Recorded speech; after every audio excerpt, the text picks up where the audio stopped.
Emotions are energy in motion, and energy does not stay still. So emotions are not constant.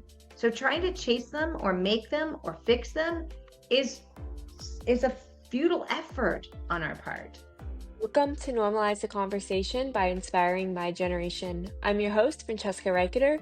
Today's guest is Lisa Danahy, an educator, yoga therapist, and founder of Create Calm, a nonprofit dedicated to helping people of all ages reconnect with peace, presence, and emotional awareness.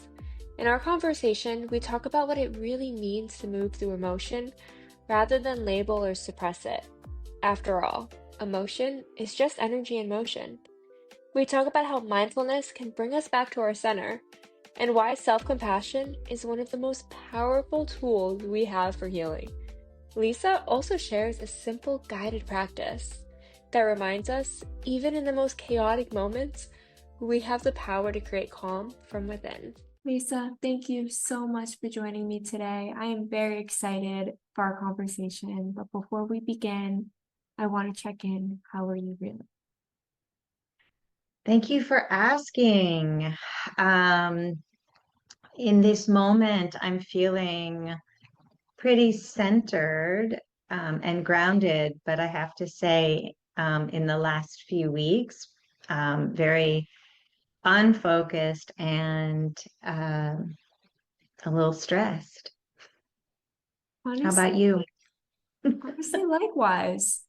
I'm feeling centered and grounded right now in this moment. And I think talking with you beforehand really helped. I'm excited to be recording today. I told you just before we started, I haven't done this in a few weeks. I had fractured some ribs, so talking hasn't been very fun and exciting for me. And I'm finally, as of a few days ago, excited to open my mouth again, which I love to talk. So very excited that I can do it without pain again.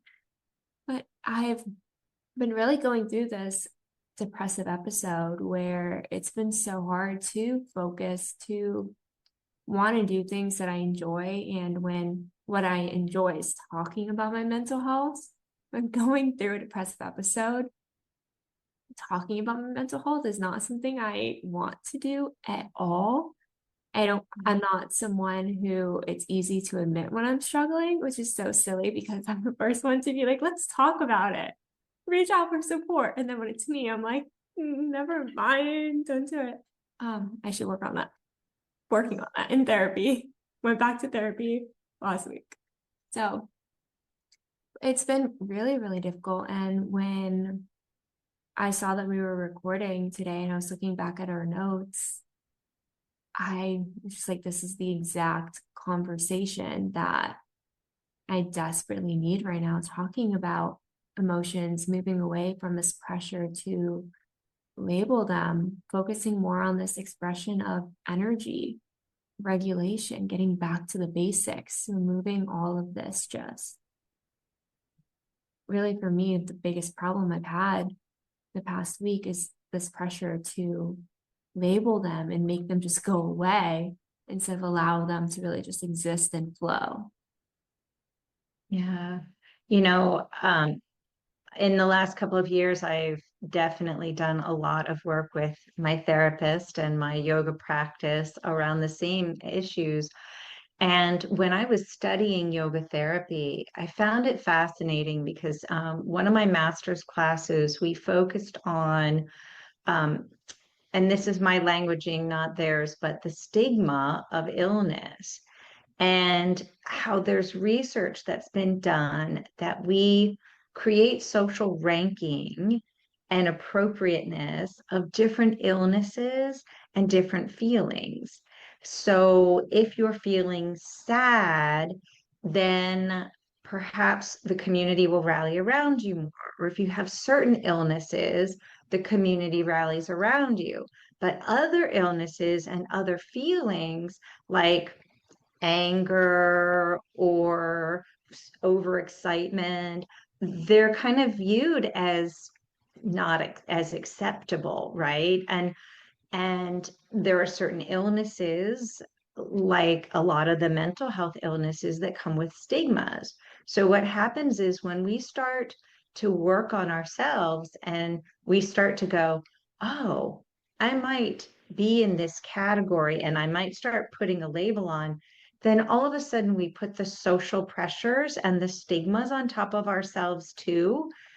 And so instead of just saying, I'm feeling really heavy and slow and unfocused, we say, I'm depressed, I'm a failure, I'm inadequate.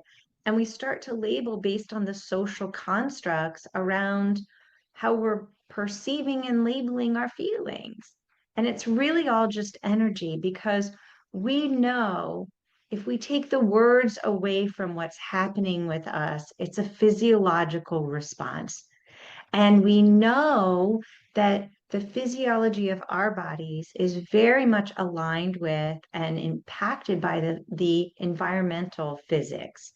And we know that our bodies change with the seasons. Our bodies change with the foods we eat, with the other energy around us. And while we are wired to belong and connect, that means that as the seasons change, as the weather changes, as the temperament of our society changes, we ebb and flow with it.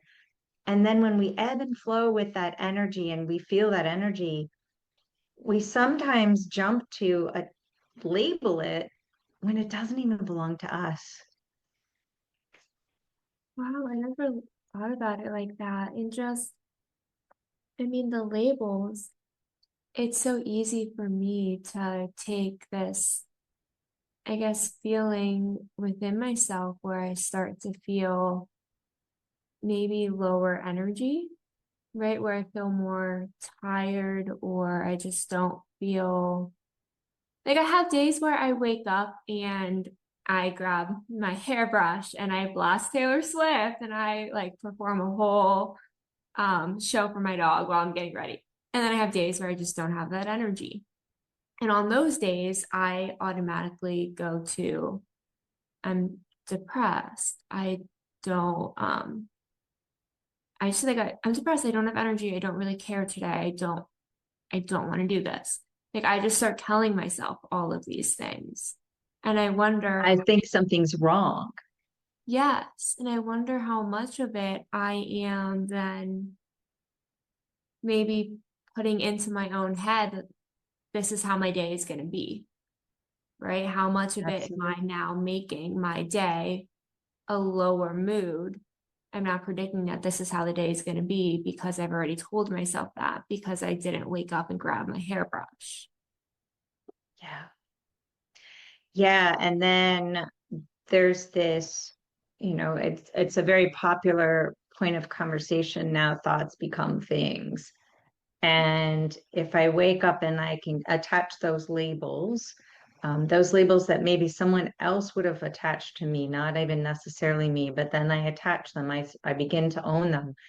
I begin to act out in a way that fulfills those labels. So if I can get up in the morning and the days that I don't grab the hairbrush and sing with Taylor Swift, although she does have some songs that would go well with the not hairbrush grabbing days too. But if I look at those mornings and say, huh, I'm moving a little more slowly today. I'm going to take a little more care today. I'm going to hold my hand a little more graciously and walk myself with more tenderness through today. It's not that today is any worse than any other day. I just need a little more sweetness. I need a little more nurturing. Like just trying to think about how different my day would be if I changed the way I spoke to myself, right? If I didn't start talking down to myself and telling myself that I need to snap out of this, I didn't start getting frustrated with myself and start telling myself that something's wrong with me and I need to get over this and snap out of it, that I can't do this again. What's wrong with me? If I didn't start going down this route of putting shame on myself and instead talk to myself with compassion and maybe took some time for deep breaths, took some time to do gratitude practice or journaling or a meditation or just something to center myself, to ground myself, to give myself space, even just slow down that morning and give myself permission to not have to be fast paced, not have to be intense, not have to get a million things done off my to-do list. If I just adapted instead of criticized, how different my day may feel, how different I may feel right now, today, in this moment, after these past few weeks, if I didn't just automatically start criticizing myself and making myself into a problem that needed to be solved.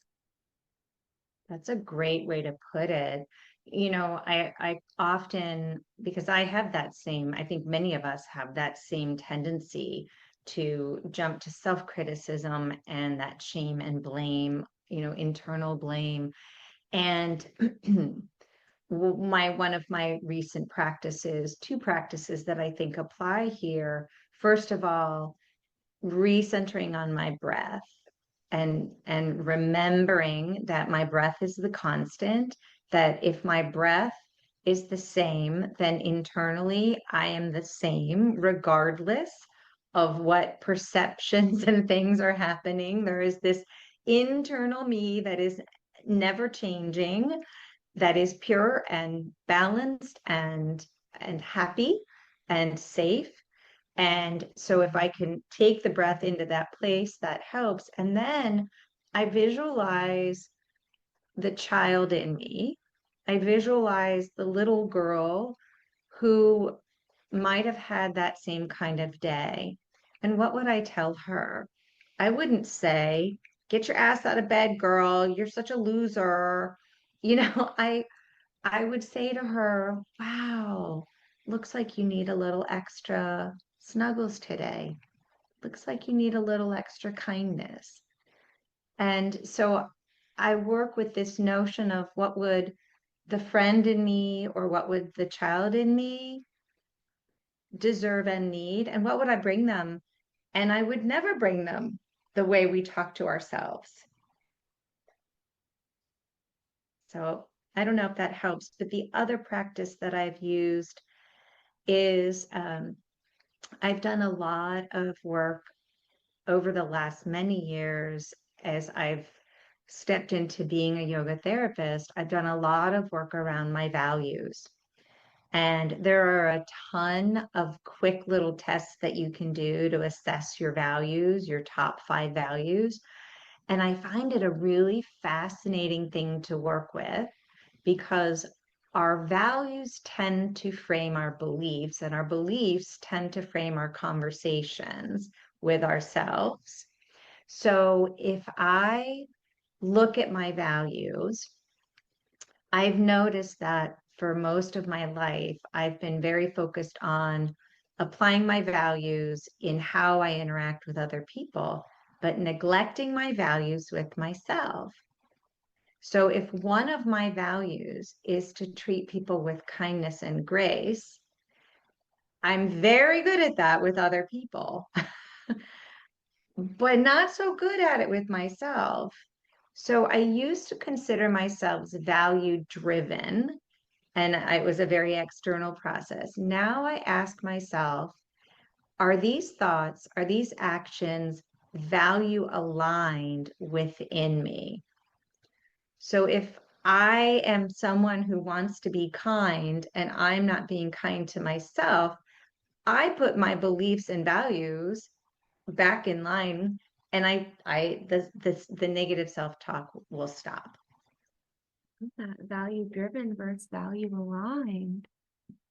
It's so true. It's so much easier, at least for me, it is so much easier, right? To show that kindness and compassion to others. It's so much easier to take these things that feel so important and show up for others in that way. I was talking to a friend this morning and we were talking about this idea of like ride or dies, right? And how it's so much easier to want to help other people, right? And to do these things to show up for others and give all you have for someone else.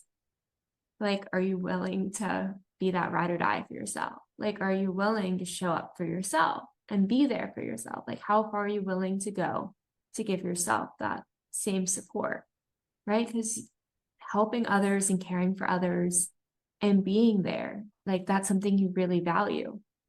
But do you value it enough when it comes to you?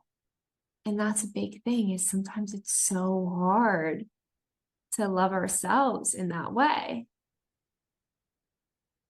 Yeah, we wouldn't judge our friends if they had an off day or they were feeling low energy or disconnected or vulnerable, or we would actually applaud them for being so raw and honest. Yeah, exactly. When one of my friends are having a tough day, I had one friend who called me like 3 a.m. She's like, I don't want to be on this planet anymore. And I was like, I like went to her house and I was like, okay, then I'll sit in outer space with you. I, Mm. me, I thought that was so cute, by the way. It's like my favorite thing I've ever said. But for me, I don't deserve to call for help. I should sit in this by myself and feel this by myself. And I will tell myself that over and over and over again. And it's just that like duality, right? It's Yeah. so interesting that for our friends, it's so easy to see how much like we feel that they deserve that support and that compassion and that love. And there is no judgment when they call for help.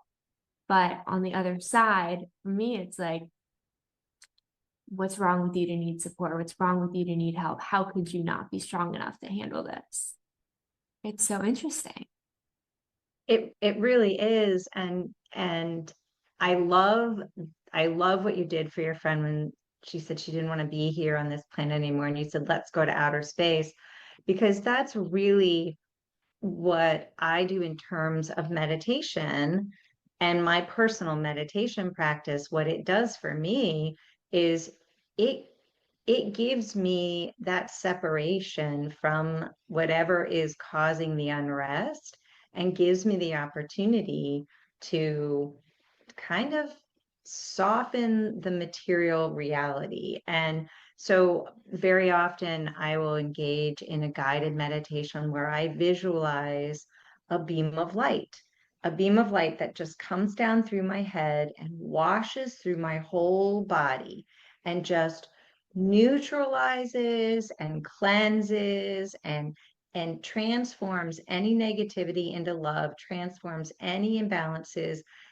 detaches any energy of other people and pulls back my power so that I just come to the space of just bright light. And I sit there in that space for several breaths and just breathe it in until I know that that's my true essence.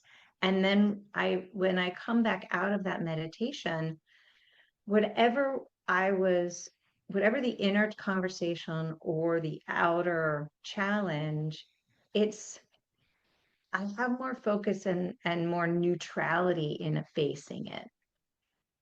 I love I really so I will say that it took a really long time for me, and it's still something I'm learning. I'm not going to sit here and be like, oh, I'm good at it. Meditation, very, very difficult for me. It's something that I've slowly been learning. And I think that when people can go back and like listen to podcast episodes, you can see that it's guests that have slowly convinced me over time to like get into it more and more. And like, but the power of like a visualization and a guided meditation really, really makes such an impact. And being able to take you out of, I think, your thoughts for a second, right? And visualize a different space. And I like that idea of the light view, right? And seeing something different. I think that's really cool. Well, and letting it wrap around you and nurture Yeah. you. I just actually today, right before we hopped on this recording, I actually recorded something that I call the laser beam of awareness. And I've been doing this for 15 years now, with all ages and types of people. And it's a short little meditation that allows you to practice the skill of picking what you pay attention to. And if you like, I can lead a minute or two of it with you Yeah, now and we can try it out. let's do it. Um, okay. All right. So find a comfortable seat. Don't work too hard at that. Just sort of sit the way it feels good. Yeah. Take a big breath in and just sigh it out and let it go. And let yourself arrive a little bit more in this space with all your baggage, all your stuff. It's okay that it's next to you and with you. And then maybe your eyes close or you look down at the floor. And we're going to imagine that you're holding a laser beam of awareness. And this laser beam is fully in your control, and you can point it wherever you want. So, in order to get you started in this, I'm going to name some body parts, and you're going to practice pointing your laser beam of awareness at that body part without moving it at all. So, imagine you've got that laser beam of awareness, and I'm going to ask you to point it now to your big toe. Point that laser beam at your toe and just notice. Notice the sensations. Maybe there are parts of the toe that you're aware of or not. Heaviness or lightness, temperature, texture. Just notice. Focus all your awareness on your left big toe.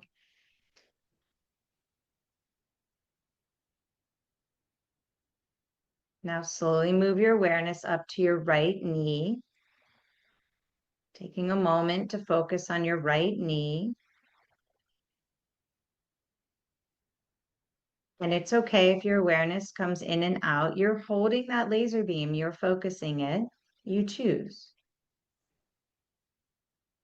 Bring it up to the left hip. Are you noticing anything different in the hip? Is it a different sensation? Bring it up to your right shoulder. Feel all around your right shoulder.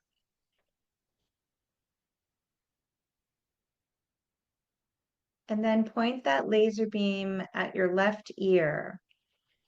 And feel the outside of your ear and the inside of your ear. And feel your ear hearing. And as you're hearing, let the laser beam point perhaps at other sounds, perhaps at the sound of your breath. And then you take that laser beam back in control and point it at your right ear. Notice your right ear hearing. And then bring that laser beam to the top of your head and feel the top of your head. Tapping that laser beam to the top of your head, allow rays of white, bright light to wash down all through your body, all around you.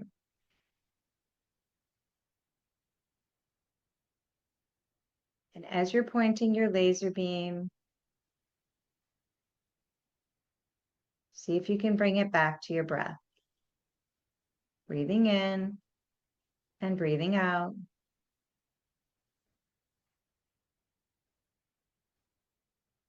And notice if there are thoughts and feelings that are coming into your awareness, sensations in your body, maybe to-do lists or considerations. And let those float by like clouds and watch them without attaching. Maybe you'll even see some judgments, some criticisms, some compliments. Maybe you'll see one thought that says, oh my gosh, this is so horrible. Or maybe a thought that says, this is amazing. I don't ever want to leave this place. And just watch them go by and the next one come.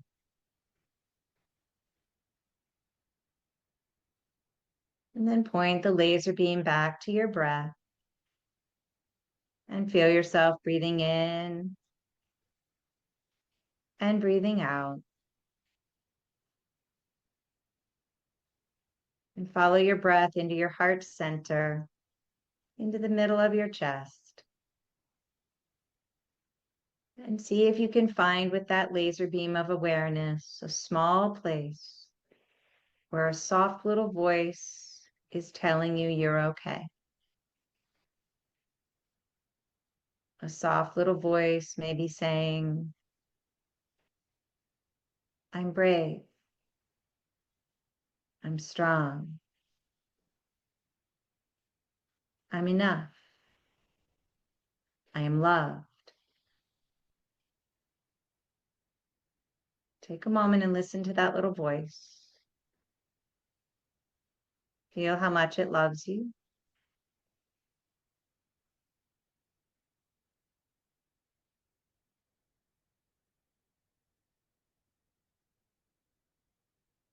And then once more, feel your breath as it fills and empties your body. And notice that you can control the depth and the pacing of your breath. And take a deeper breath. Let the exhale be a little more slow.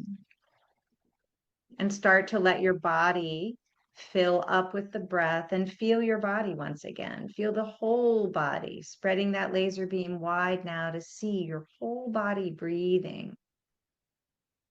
And all the while, still that little laser beam points to that little spot inside that's okay.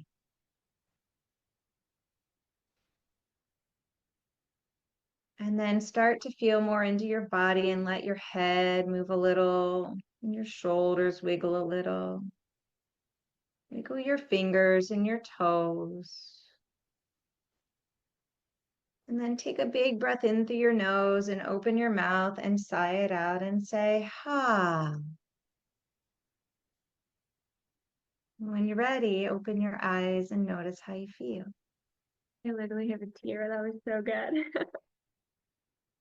Tears are good. Tears are just energy moving. I tell my students and my clients, yoga releases and it stirs things up. And this may sound a little bit inappropriate, but you pee, you sweat, you cry, it's all just a release. So let the tears come, let the body express and release that energy, because then you come back to your center. I loved that a lot. Thank you. You're welcome. Tell me what that practice, what in that practice surprised you? I will say that it's usually very hard for me with like visualizations to, I'm a very like black and white logical person. It's usually very, very difficult for me. So in the beginning, I was like, how am I going to like see this like laser beam? And in the beginning, so I was like, this is going to be difficult. And the big toe, I was like, okay, I kind of can get it. And then the hip. And then by the ear, I was like, okay, like I can like hear the buzzing a little bit. And I'm like, okay, I kind of get it. Like, I'm starting to get it a little bit more. Um, but it was with the light, that was the first time that I was really like, okay, like I could see the idea of the light. And then when you were saying like, like a brave, strong, like I could, the tear. And I'm usually not the kind of person who's going to get any kind of an emotion in something. And that really surprised me. It's very, very rare that when someone does a visualization or something for me in a meditation that I can actually picture any of it and feel the emotion with it. And you got me. That was really good. Well, it speaks to energy and it speaks to what I write about in my book about the nervous system and about mirror neurons and this notion of co-regulation, because a lot of times people want to lead guided visualizations and they jump right in, right? Or there isn't a connection to the body or the breath. And so what I did was help you by setting my energetic tone and then bringing us in through the breath and then the body. We literally moved through the body to help you practice that awareness. And then we moved into the subtle spaces, the breath, and then the light, and the thoughts and the feelings. And then we moved back into the more concrete to come out of it. But we moved with the energy, and we allowed the energy to flow without attaching to it. We didn't label any of it. And we were able to anchor on this notion of intuition. Your intuition was the one that tells you you're brave. Your intuition was the one that told you, it wasn't me, it was you heard that voice on the inside. And that's where that real strength comes from. And then we come back out, but we haven't lost that connection inside. Okay, I really like this. So for someone like me who I'm very much in my head, this depressive episode I'm in has been really, really difficult and kind of scary for me, to be honest. And it's oftentimes hard for me to control my thoughts. So I want to start bringing more awareness to it. I want to recognize that I'm labeling it, that I am perpetuating it, honestly. I can, like, having this conversation, I can see that I know that I have a lot more control than I am admitting to, like on a day-to-day basis. How can I like take these practices that we're talking about right now and as someone who's not used to really doing it, begin to start implementing it, maybe slowly, baby steps into my day-to-day that's reasonable for someone who, again, doesn't usually use these practices? Yeah, I think first of all, there's a lot of resources out there. Um, Certainly, you can go to my YouTube channel or my Insight Timer and follow along with me, and I can guide you because that's usually a helpful way to get started. Um, but also, just on your own, finding what helps you feel. Um, more aligned. So you said something that a lot of us say, and this is my personal practice as well, is I feel like I can't control my emotions and my thoughts. Well, I've decided to stop controlling them. I've decided Okay, to say just this let more. them run rampant, but I'm just not going to engage them. So Here's we my tend to want to issue in squash life. it. I feel like I have to control everything. You just, Me too. Me too. I'm a ruminator. I'm a planner. So ruminating is controlling what happened in the past and wondering what I didn't do to control more.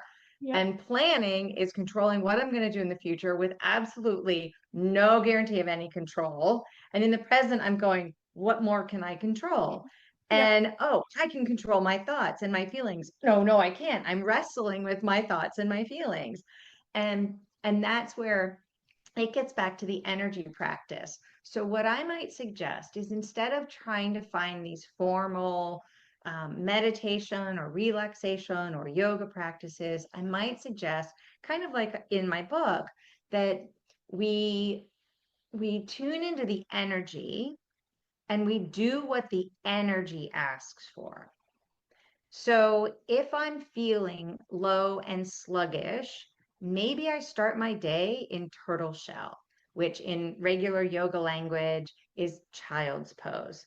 I curl myself up in a little ball. I feel my chest and my belly pressing against my thighs with my breath, and I say, one more breath. Okay. And then I sit up and maybe I stretch or I yawn and I start to feel into my energy. And then I can move my energy, and I've shifted my energy without attaching any thoughts or feelings to it, which ultimately keeps me out of that whole stuck space and needing to control it. Because it's all, emotions are energy in motion, and energy does not stay still. So emotions are not constant. So trying to chase them or make them or fix them is is a futile effort on our part. So true. Okay. I Yeah. want So to if get my behind energy is really this. big, I'm going to get really big. And I'm not going to say that it's anxious or angry or whatever it is. I'm just going to go and I'm going to do some running in place, or I'm going to do some windmills or some volcano or breath of joy where I'm moving my body in really big, forceful ways. Because then when it stops, I go, "Hmm," and everything's changed. I like this because I want to start to get behind this more because I'm think a big thing for me is everything feels so permanent all the time. And whether it's an emotion or a thought or even just like a life decision, right? And my one thing my dad's always trying to teach me is like, Francesca, you're in your 20s, like nothing is permanent. Like I promise, every decision feels so permanent, but it's not. Like it's really, really not. You need to breathe. And everything feels so permanent. So even if I have to feel like the pressure to give something a name, it has to be at this moment. I have to stop being like, this is how I am forever. I have to stop with this idea that when I wake up and I don't grab my hairbrush and blast Taylor Swift, that I'm depressed and that's it. Right. I'm feeling tired in this very moment. I need to start getting into that this is going to pass, that this is energy in motion. I really like this. And this conversation really just like it's clicking now, like it's energy, it's in motion. It's not if I'm gonna be obsessed with labels and names, I need to get obsessed with this idea that it's in motion, that it's not a forever thing, that this is not it's not a book, it's not this is a book, it's not a box of books. It's right, it's not something that's permanent, it's not a forever thing. And if I can start to unlearn that, I think that can really make a difference for me. Okay, also, by the way, you said, oh, like in my book. And then did I see the title of the book? Right? Like just blow past that, like so casually. Hello, let's talk more about your book, your insight timer. How can people find you? Like, tell us more. That's very sweet. Thank you.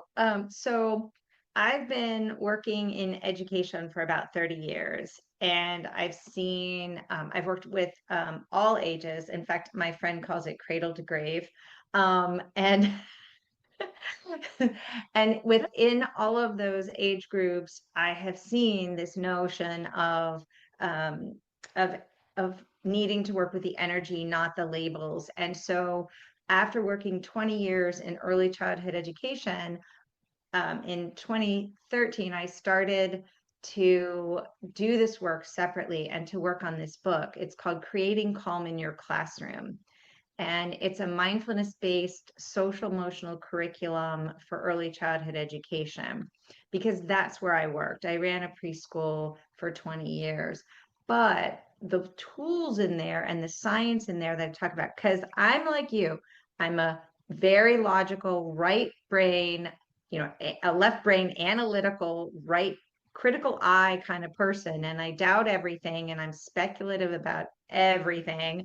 And so I wanted the science. I wanted to understand what was happening with my body. Why was that tear coming? Why was my chest tight? What was going on? And so the Creating Calm in Your Classroom has this really great little section on the science and the difference between mindfulness and mind control and practices that help you to meet your energy where it is or move your energy where you want it to go. And just because it says it's for the classroom, I would argue what place is not a classroom? What place is not a place that we're learning on the fly about how to be more more comfortably human? And so it's got really simple practices in it. And a lot of my recordings on YouTube and Insight Timer, um, you can find them by my name. And I can give you the links and we can put it in the caption for the episode too. But a lot of them came out of private sessions with clients and recognizing, like what we just did, what worked to help them get to that place that they don't frequently go to.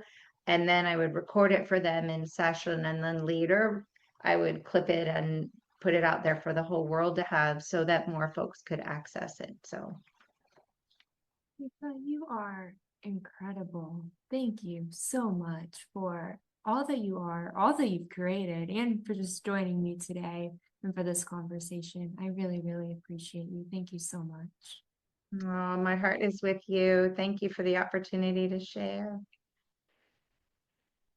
Thank you so much for listening to Normalize the Conversation. Don't forget to subscribe, rate, and review. This podcast is an initiative of Inspiring My Generation, focusing on normalizing the conversation, bringing education and awareness to the forefront, and amplifying global voices to spark change and hope. Inspiring My Generation is a 501c3 nonprofit organization on a mission towards suicide prevention through awareness, conversation, education, and support. Connect with us on Instagram at Inspiring My Generation and visit our website inspiringmygeneration.org to learn more about our work and how you can make a difference.